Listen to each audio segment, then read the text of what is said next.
Menjadi salah satu dari 5 calon ketua umum PSSI di KLB 16 Februari membuat Erick Thohir kerap dikejar dengan pertanyaan visi dan misinya jika nanti terpilih.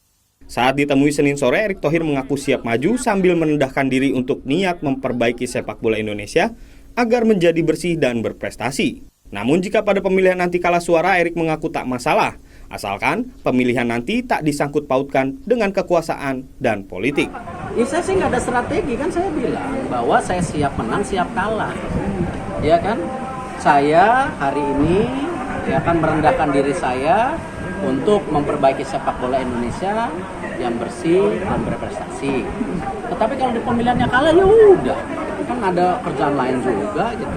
Nah, apakah mekanisme pemilihan itu kan di voters? Saya ngikut aja, tapi saya tidak mau menjadi bagian hanya memperbaiki olahraga karena kekuasaan, tidak. Dan jangan campurin yang namanya sepak bola dan politik, saya nggak mau.